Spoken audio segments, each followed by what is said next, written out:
Oh my god, we have Chainsaw Man, Bleach, Spy X Family, Mob, Bocchi the Rock. Oh my god, there's too much to watch.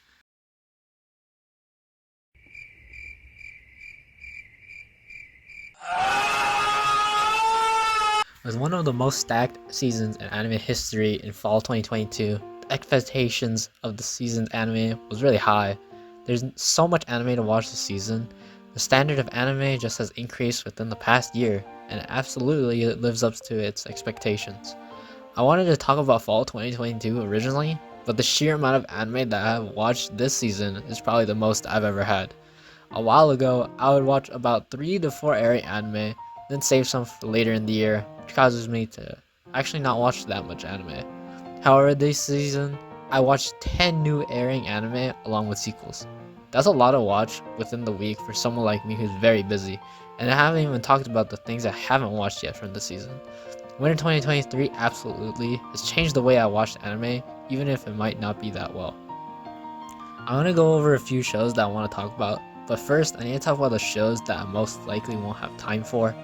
Blue Lock, My Hero Academia, Misfit of a Demon King Academy, and Bofuri are all sequels that continue their stories well from the previous season. Danmachi Season 4, Part 1, Part 2, Part 3, Part has absolutely knocked it out of the park with their newest season, being one of the best arcs that we have seen in the show. Sugar Apple Fairy Tale literally makes Gojo's eyes a joke with how good the animation is and how well the music is. Seriously, it gave me some serious Dragon Quest vibes with this music. Spy Classroom with its unique concept of changing the order of the story to fit pieces of a puzzle, and honestly, I like it a lot and its unique endings are also great. Onimai, while being sus, is one of the best animated series because of Studio Bind, and is still definitely one of the better shows for me this season for how chaotic the show can be. I didn't expect the amount of character development in this show, and it's genuinely good fun and one of the better shows. Literally, all of the fan service is probably episode 10 and the opening, which literally has more fan service than the show. Finally, another family anime has come in with Buddy Daddies. PA Works continues their work with weird concepts that they may have. While the kid can be annoying, it truly represents how chaotic kids can be, and the backstories of the main duo makes it a complete package. Now onto what I would like to focus on. The romance. Yeah, you bet you weren't expecting that. This is the very first time that I've seen this many new rom-coms in one season, and all of them are actually good quality. I've also never seen that many rom-coms being talked about and also have high ratings from the anime community, which is one of the best things I've heard in a long time. There were simply too many rom-coms this season to watch, and I just wanted to rate them, because why not? Okay, there's not a lot, but why not do something like this since it's funny? Before I start, I wanted to know a few things. First, I won't be talking about Nagatoro because this is just the second season, and also I'm not really gonna watch it as I wasn't that big of a fan of the first season. Second, all of the ones that I'm mentioning in this video, regardless of the order I put it in, are all solid rom-coms. I've enjoyed every single one of them, and it really shows that they're just good rom-coms this season. Third, this is of course my opinion. You can disagree all you want and put me in a dumpster fire, but this is my video, so my preferences. With that said, let's start the video. In total, there are 4 romantic comedies that are all fairly positive. There's one that stands out the most, which is Tomo-chan. This is by far the most hyped up rom-com this season, and by a fairly large margin. Essentially, Tomo-chan is seen as a boy by her best friend and wants him to acknowledge that she is in fact a female. The cast of characters are definitely different, and a lot of other characters definitely have their own style.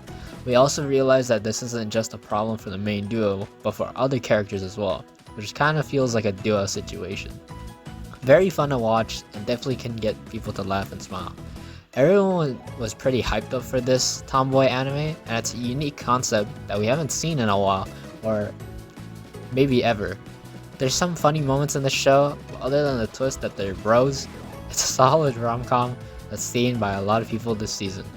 I wasn't originally going to watch the entire series as I got bored and also slightly annoyed by the first 3 episodes. But as the series goes on and more character development passed by, it definitely grew on me, and there's definitely more than meets the eye. You would think that the concept of the guy only thinking that Tomo is the guy would be the trope of his character, but it was actually way more than that.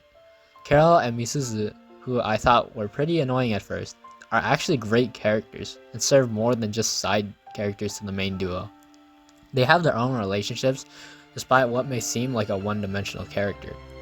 They surprised me the most, and definitely out of the series, these two are my favorite since they also toy around Tomo a bit.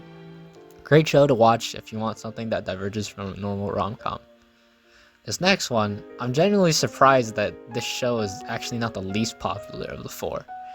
This show started early on in the season, which is probably why a lot of people are watching it now. The ice guy and his cool female colleague is a solid rom-com to ask the question, what if two kudereis liked each other and tried to confess to each other? This applies the same concept as Kaguya-sama, but instead of tsundere, it's kudereis. And I'm just gonna say it here, it lasts a very long time. There are a lot of cute moments in the show, and even though we are supposed to know what they are in a supernatural world with different descents, the rom-com itself is the main aspect of the show. The main duo is very likable, and it definitely can give off otakoi vibes, since this is in an office setting most of the time. Art is pretty good, and the voice actors definitely try to give a very comfy, casual vibe with the way they talk. You can see it in the main character every time he thinks about how cute the main girl is.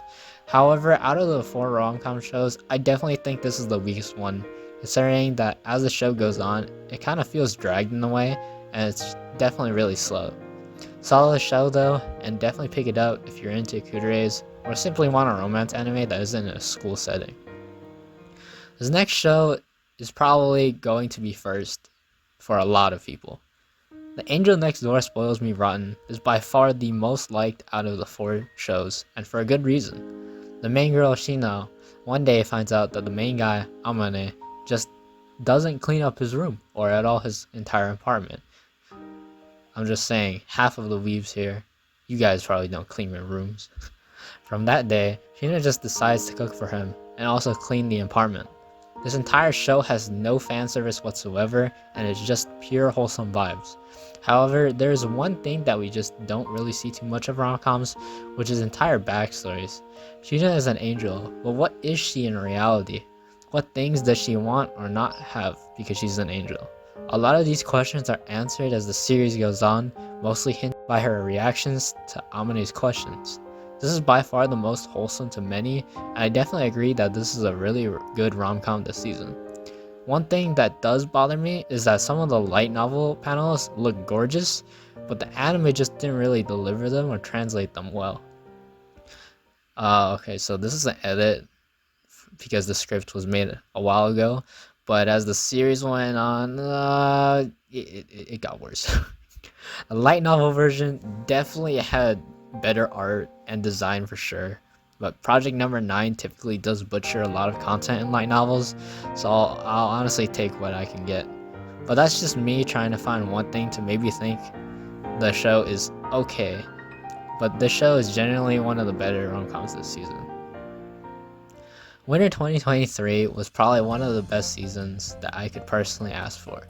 This is also the very first time in which I think the openings and endings are all pretty solid, which is really concerning considering that I watched less anime before per season and still found a lot of them underwhelming. Every single show that I'm watching has a solid opening or ending that I just can't skip. With that being said, this is one of the best seasons of romance anime we've ever seen, with a multitude of romance anime that everyone genuinely likes. There's one for at least everyone, and if you haven't already, give them a try. It's definitely worth it to watch at least one of the romance shows I talked about today, even if you don't like romance. A lot of people believe that Winter 2023 has not been such a strong season, but I honestly disagree. Every single winter, there's always just one big show like Attack on Titan or Demon Slayer, but then pretty much nothing else gets talked about. If you're defining a season by just one anime, how could you say that that season is a strong season? The sheer amount of good shows this season compared to previous winters is definitely better overall. With that, anime just keeps getting better every year, and with the Winter 2023 season finishing, hopefully that standard can keep it up with every season. Unless everything keeps getting delayed.